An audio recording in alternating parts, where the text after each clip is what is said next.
Hi everybody, I'm here today to introduce this aggregate sheet, spreadsheet that I put together. It was based on feedback from a number of people, mostly people that organize golf outings that, take a bunch of golfers for a multi-day outing, and they play on multiple courses, and they have these they play various tournament games like best ball or skins, and they have payouts for those that win those tournaments. So this is put together to help keep track of all of those payouts, because it does get somewhat overwhelming when you have a bunch of golfers and a bunch of games, and you're playing on different courses and playing multiple days. So this is what I put it together for. So let me take you to. I'm going to take you to this is the sheet. Basically, I'm going to take you into the aggregate description to spend some more time going through the details of how you have to set this up. But as you see here, there's they're playing multiple courses with multiple tournaments, and you can keep track of closest to the pin and long drive, and it keeps track of gross scores and net scores. So you can do it up to six matches, 6 days, for instance, and then at the end it summarizes it all with a totals payout, and here's the totals for each of the players and how much they won during the tournament. And you can adjust that accordingly based on how much you are paying out for each of the tournaments, each of the games, and the final tally of what you have to collect from your players to have these payouts. So let me take you into the description tab.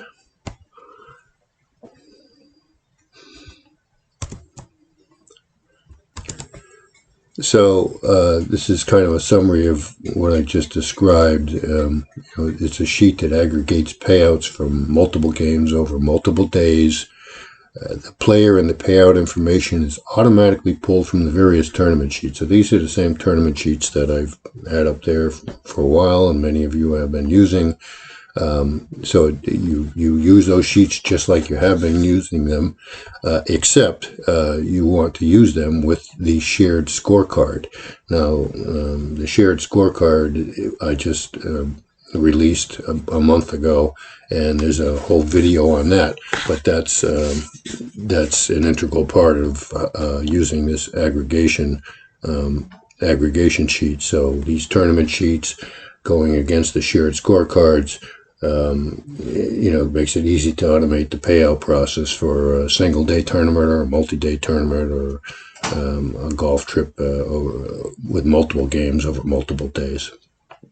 So I'm going to go into some specifics about what you have to do to set this up. So this aggregate sheet has links in it to the various tournament sheets, and these links require that these tournament sheets be in specific folders. So the folder configuration I made to try to keep it as simple as possible. You have to put a main folder in the root of the C drive. I'm describing this for a Windows PC and using Excel, obviously. So you put it in the root of the C drive, and it must be named Golf Trip Aggregated Tournaments, just like that. And then under that, you have subfolders for match 1, match 2, and right through match 6. You can have up to 6 different matches, or consider it like different days or different golf courses that you're playing on. And then in each of the match subfolders, you have all the various tournament sheets that you're the games that you're going to play. If you're playing best ball, or you're playing skins, or you're playing all the 4 games that I have tournament sheets for, Quota and Stableford, you can play them all, or 1, or as many as in between that as you wish. And in addition to the tournament sheets, you have to have the shared scorecard that the tournament sheets will go against. I'll explain what data gets pulled from each of the sheets so you understand why you have to have some there and not others.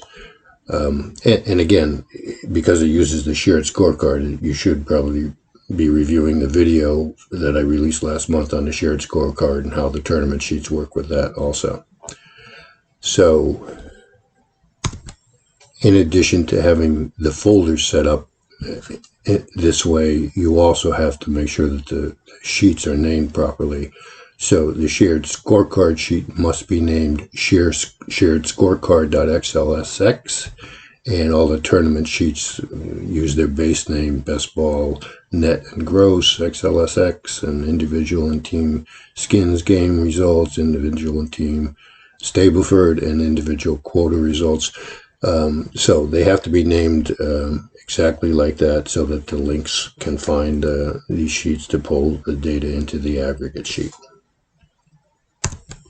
I put this folder layout into a Word doc to kind of make it easier to see the layout.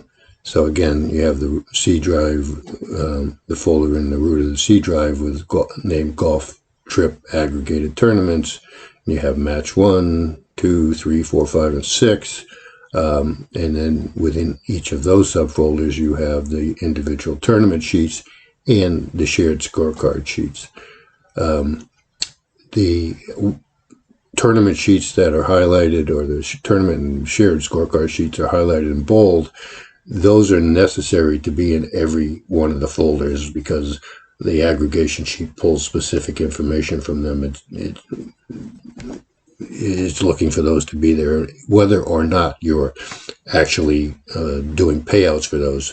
You don't have to do payouts for them, but the sheets have to be in there and they have to be set up with the players. So for instance, in match 1, the best ball tournament sheet is the sheet that the aggregate sheet pulls the players in for to keep track of aggregating all of their payouts. And the shared scorecard pulls in various information on the shared scorecard is pull.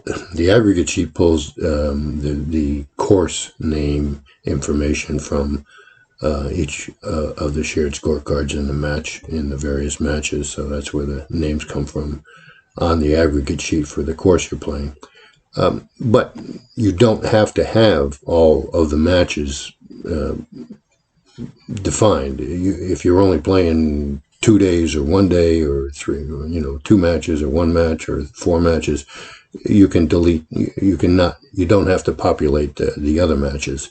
And I'll show you an example of that as we go through some examples of the results of the aggregate sheet. And then finally, the aggregate sheet. Now, the aggregate sheet doesn't have to be in this folder at all. It can be anywhere because it's just looking for these folders to gather its data. But to be organized, let's say you're taking somebody on an outing, or you're going on an outing for March of 2023. So, keep everything in one organized set of folders so that you can have it there for posterity reasons. So when you're done with this tournament and all the payouts and everything, then just rename it to, March 2023 or something like that. And you have this for posterity purposes. So that's fundamentally what I wanted to say about all of that. So let me go back to the tournament sheet and the description tab and talk about some of the specifics of some of the more details on the things that have to be done here. I already talked about this. The match one folder must contain the best ball sheet because that's where the players are entered. That's where the aggregate sheet gets all of its players for all of the different matches. It always goes back to the best ball sheet in the match one tournament, in the match one folder. If you're not playing to have payouts for best ball, that's fine. You don't have to put in any payout money in the best ball tournament sheet, or you can actually, I'll show you how to delete columns and rows from the aggregate sheet to simplify, it for your customize it for your purposes. Also, the best ball sheet has to be in all of the match folders. And that's just so because the aggregate sheet accumulates low gross and low net for each of the tournaments and summarizes it for the multi-day, match outing that you may be on. So all of the low gross and low net scores come from the best ball sheet. So that needs to be in every one of the matches, regardless of whether you're doing payouts on it or not. So, as I said, the players are defined by the best ball sheet in match one. You can play individuals or you can play teams, but you define that in the best ball tournament sheet in match one. And just remember that depending on the games that you're playing, the tournaments that you're playing, you can have teams, but the number of players per team is dictated by which games you're playing. Because, for instance, best ball allows you to play these best ball sheets, tournament sheets that I provided, allows you to play 4-person teams. But skins, I've only set it up for 2-person teams, individuals or 2-person teams, and quota is only a 1-person tournament or match. So if you're playing best ball and skins, you can only have 2-person teams. If you're playing best ball and quota and skins, for instance, then you can only have individuals because quota only allows you to play 1-person teams. So just keep that in mind when you're setting this up and setting up your teams if you're going to play teams. Any of the columns or rows in the aggregate sheet can be deleted if you do not want to track payouts related to them. The sheet is protected, but it doesn't have a password on it, so you'd have to unprotect it, and you do that under Review, up in the heading of the, up in the toolbar of the Excel sheet. You do it under Review and Unprotect Sheet. So unprotect it, and then you can delete any column or any row to simplify the aggregation of all of these tournaments if you're not playing all of the games. The aggregate sheet has a startup prompt to let you choose whether or not to do updates, and I did that, and I'll again show you that because if, for instance, if you open the master sheet and you happen to have this folder structure set up for a tournament, for an outing, that when you open up the master spreadsheet, it's going to find those tournaments and it's going to update itself. And once it updates, you can't get rid of it unless you set up another folder structure with no scores in it, whatever. So it's not a disaster, but so you don't do that. I set it up so that when you open the aggregate master or open the aggregate sheet, it asks you if you want to update it or not. So just be careful if you don't have anything you want to update it with, then just don't update it. And I'll show examples of that as we go through this also.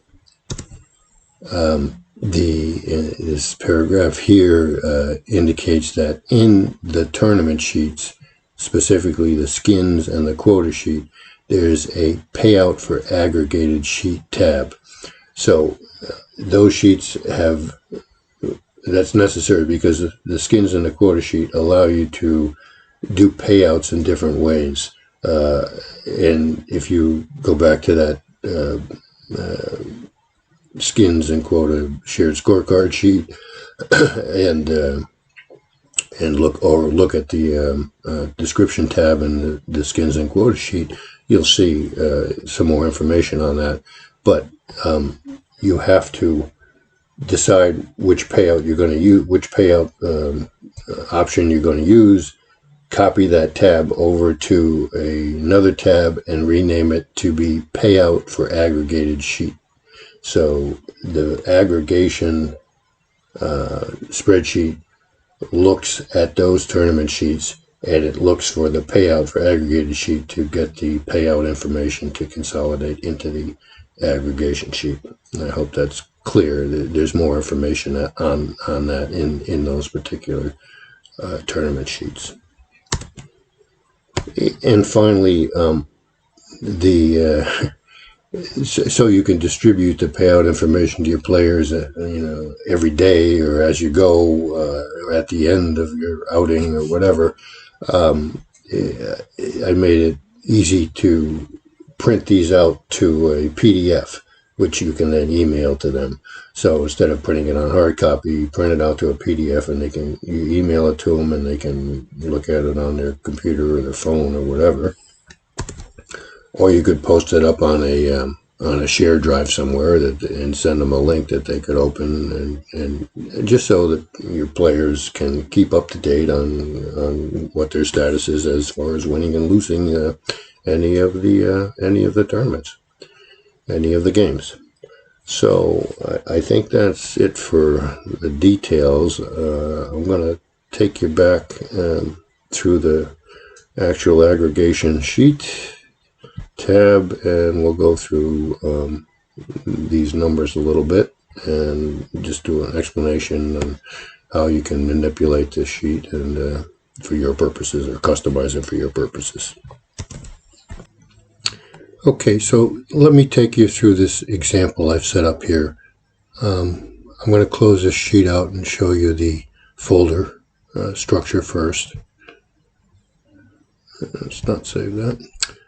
All right, so here's the root of my C drive, and you see I have the main folder, Golf Trip Aggregated Tournaments here. So under that are all the matches, and this example shows all 6 matches. You don't need to have all 6. You can have anywhere from 1 to 6, and it's also going to show you that I'm using all the tournaments, all the games in each of the matches also. And you don't have to do that. You can have as many or as few as you want.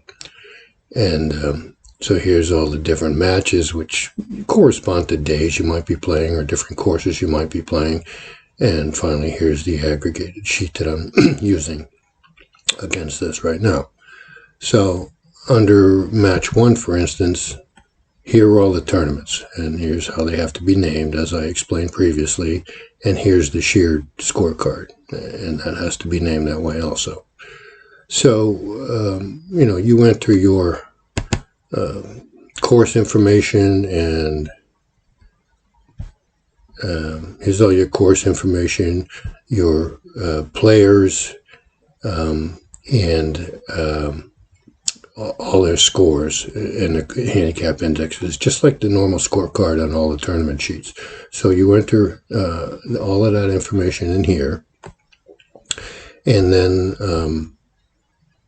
when you open up any of the tournament sheets in that folder, it updates the information in that tournament sheet from the shared scorecard, and updates all the payout information too. So each of these tournament sheets goes against the shared scorecard.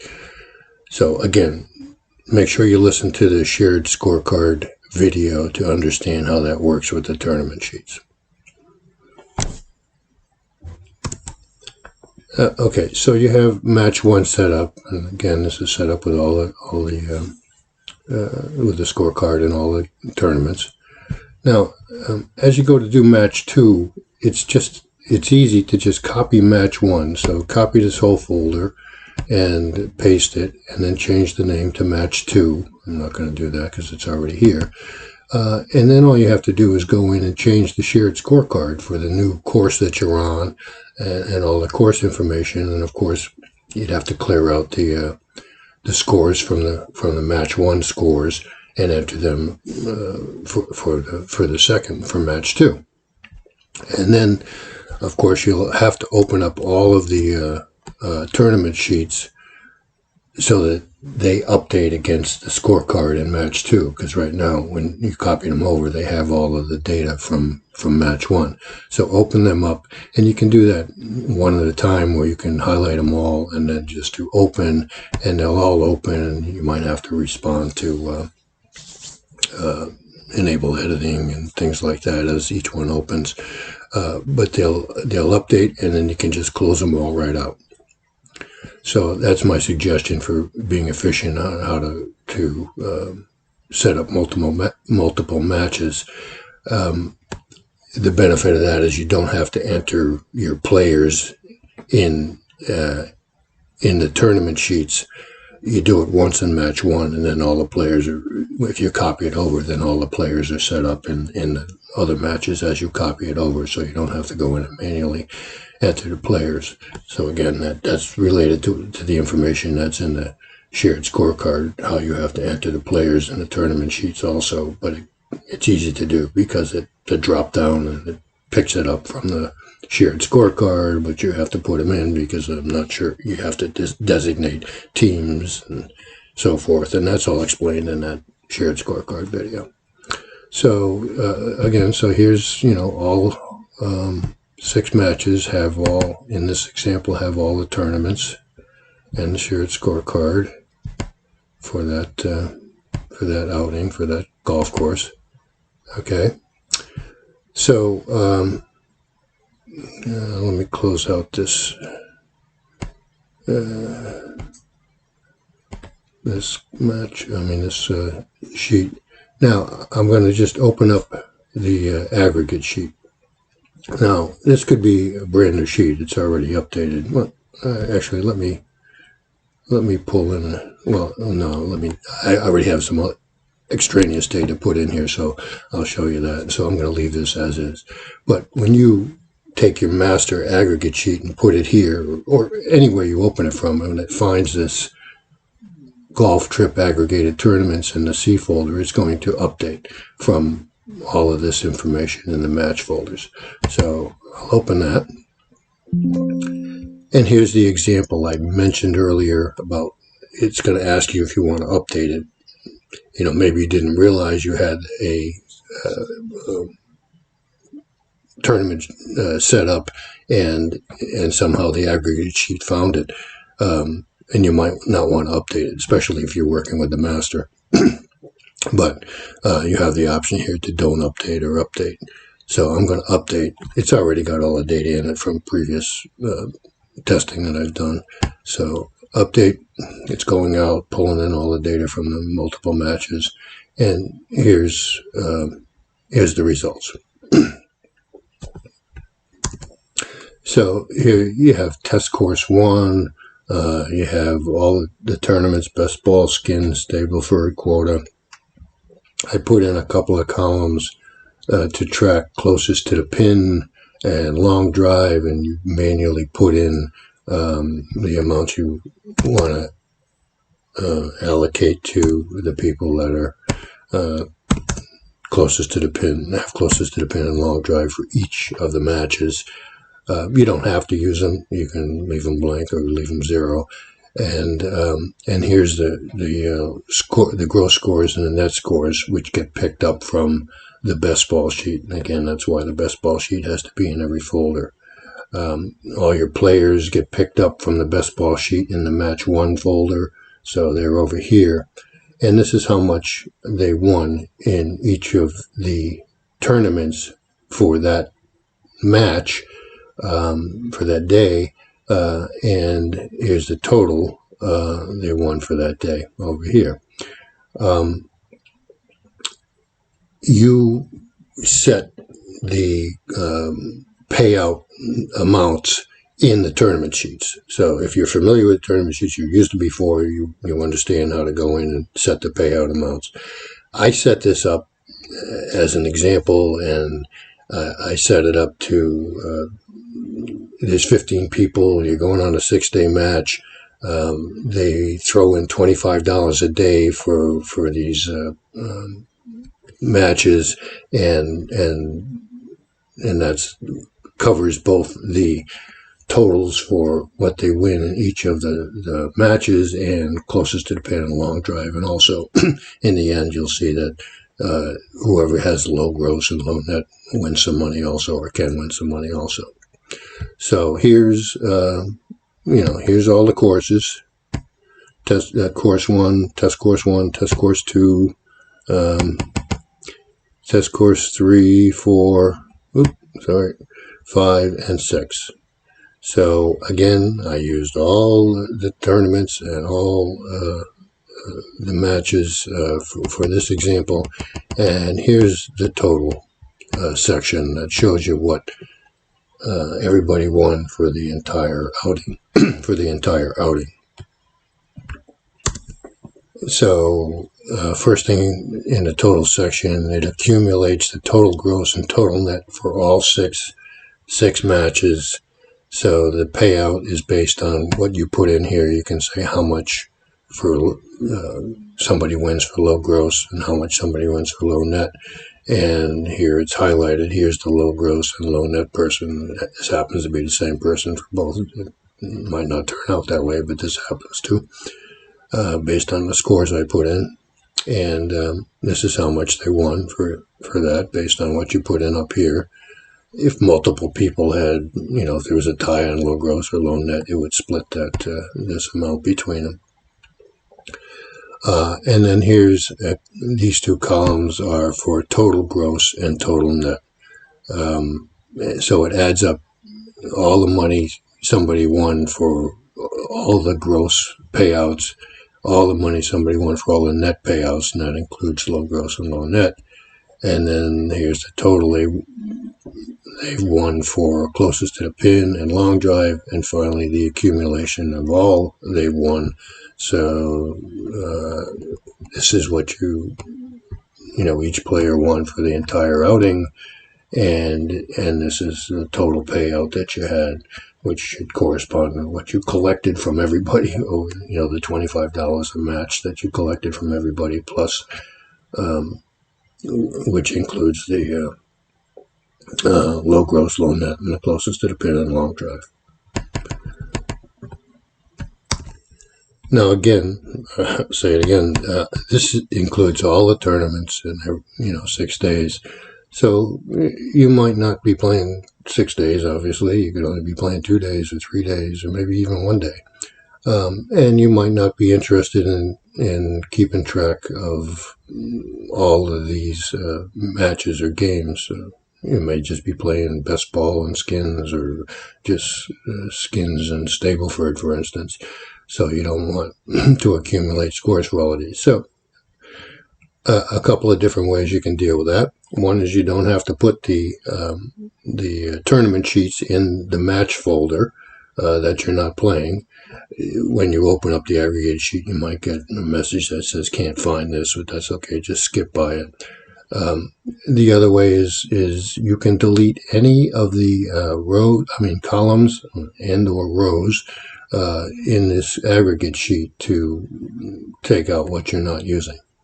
So the sheet is protected. You can unprotect it here. It doesn't have a password on it, so unprotected, but you should leave it protected when you're using it, just so you don't inadvertently overwrite any of the formulas here. But let's say that you're only playing 2 matches and you're playing best ball and skins. So and you're keeping track of, all right, we'll get rid of closest to the pin and long drive also. So highlight the columns and delete them. and just go down the line. Again, you're just playing best ball and skins, so delete them. So you're only playing a 2-day match, or 2 matches, so matches 3, 4, 5, and 6, you can delete all of those too. So I'm going from 3 to 6, and delete those. And here's your new totals. You can see it only adds up to $510.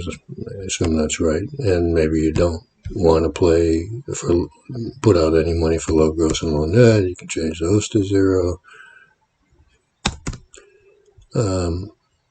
So here's your totals for just 2 matches playing best ball and skins.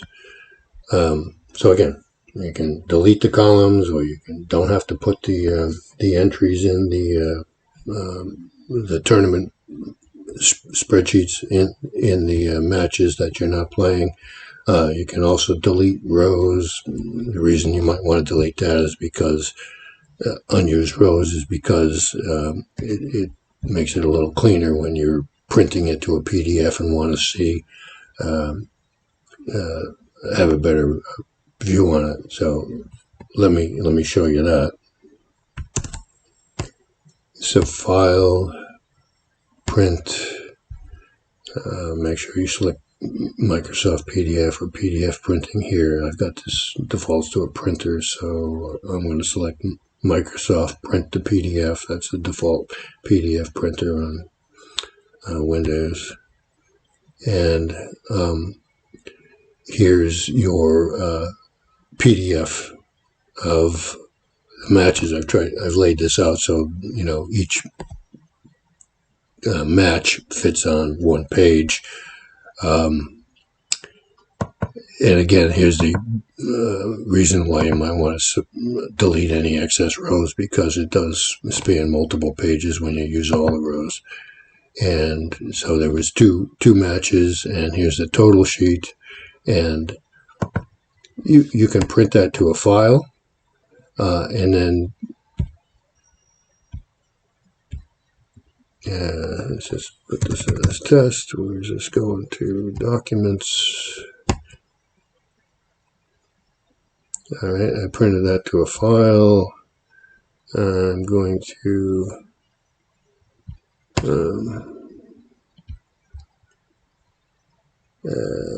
here's the test PDF it went to, and here's what you can send out to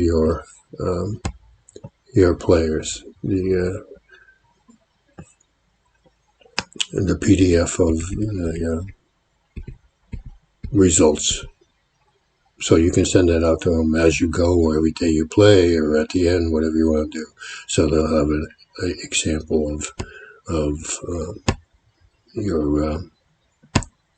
They'll have an up-to-date status on who's winning what. Okay, so that's. I'm going to leave it at that. That's what I wanted to show you. If there's further questions, certainly post to the YouTube channel, and I'll certainly answer what I can. And if you want to use this aggregate sheet, just go out under the aggregate video and post a request for the sheet. You should request a shared scorecard sheet at the same time, and any of the tournament sheets that you want to use. So enjoy, and let me know if there's any questions. Thank you. Have a good day.